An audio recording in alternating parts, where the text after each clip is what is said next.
kita belajar mengenai Daniel. Apa yang penting bagi kita dalam pelajaran mengenai Daniel ini, yaitu Daniel menetapkan hati. Daniel menetapkan hati untuk tidak menajiskan dirinya, supaya dia tetap kudus, tetap bersih di hadapan Tuhan. Dia mau hidup suci untuk menyenangkan Tuhan. Saudaraku, banyak persamaan antara Yusuf dan Daniel. Saya katakan tadi, dua-dua mereka saudaraku ditawan pada waktu mereka masih muda. Satu ditawan ke Mesir, saudaraku, dijual sebagai budak belian, yaitu Yusuf.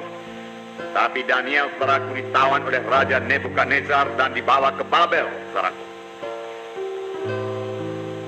Dua-dua, saudaraku, mendapat perlakuan yang tidak adil. Yusuf, saudaraku, difitnah sehingga dia masuk penjara. Tapi dia sama sekali tidak mendendam, tidak marah, tidak sakit hati, saudaraku, sehingga Tuhan menyertai dia.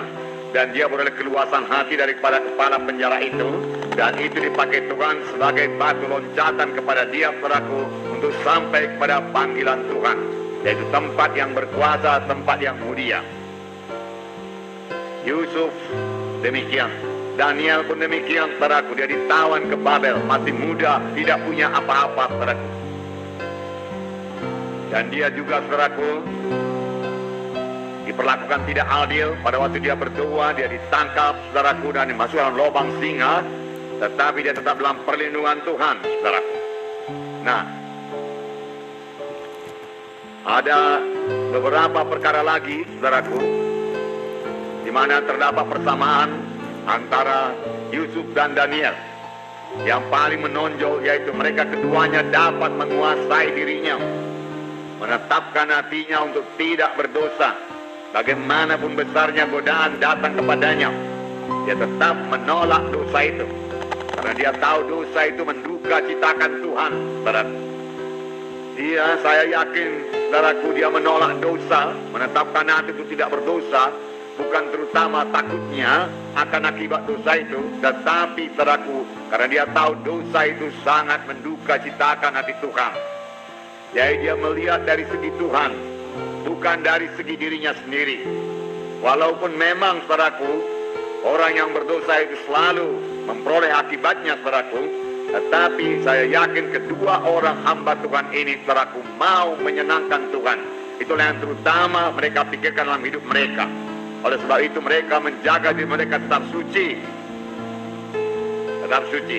Nah, akibatnya, saudaraku, keduanya dikarunia Tuhan dengan berkat yang luar biasa, dengan hikmat yang luar biasa. Hikmat, saudaraku, yang boleh menolong, saudaraku, Raja Mesir, Firaun pada waktu itu, saudaraku. Kemudian pada zaman Nebukadnezar, hikmat yang menolong Nebukadnezar, saudaraku. Karena mereka kedua punya hikmat dan punya pengertian dalam mengartikan mimpi. Baik, saudaraku, Yusuf, baik Daniel, saudaraku. Nah, saudara kekasih dalam nama Yesus, kita belajar mengenai karakter dalam beberapa minggu ini, saudaraku, supaya kita bertambah-tambah dewasa. Tidak cukup kita memiliki urapan saja, saudaraku. Sama sebagaimana Simpson, saudaraku, memiliki urapan, tetapi dia tidak memiliki karakter, yaitu buah Roh Kudus. Dia tidak teguh dan dia jatuh kepada dosa. Saudara, dia tidak bisa berkata tidak kepada kehendak dagingnya. Dia mengiyakan saja kehendak dagingnya. Dia tidak teguh, saudaraku. Banyak anak-anak Tuhan gagal, saudaraku, dalam panggilannya karena dia tidak teguh dalam menolak dosa, dalam menolak kehendak daging. Sedangkan firman Tuhan berkata, janganlah dosa itu berkuasa atas dirimu. Jangan turuti kehendaknya. Hendaklah kamu kudus karena aku kudus. Firman Tuhan berkata. Nah, saudaraku, Daniel pun demikian, saudaraku. Dia menolak dosa dengan tegas. Tidak mau menajiskan dirinya dengan makanan yang dipersembahkan raja, yang diberikan raja kepadanya. Walaupun, saudaraku, resikonya besar. Itu kerajaan yang sangat berkuasa pada waktu itu, saudaraku, terbesar, saudaraku. Menurut penglihatan yang diberikan kepada Nebukadnezar, itu kerajaan yang terbesar, saudaraku. Nah, sesudah itu kerajaan yang kurang mulia dia katakan, yaitu kerajaan Media Persia.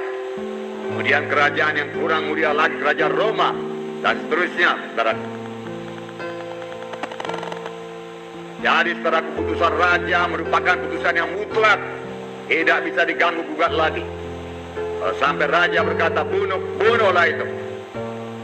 Tetapi, saudaraku, Daniel berani mengambil resiko hukuman mati, supaya dia tidak menajiskan dirinya.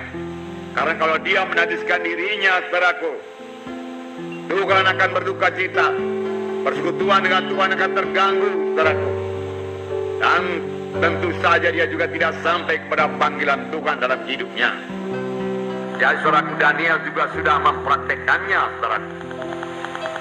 Dia berketetapan hati, teguh hatinya, kuat rohnya, saudaraku. Tidak bisa dibimbangkan, saudaraku. Dia tidak ragu-ragu, saudaraku, untuk mengatakan tidak kepada makanan yang serupa itu. Hanya soal makanan, saudaraku.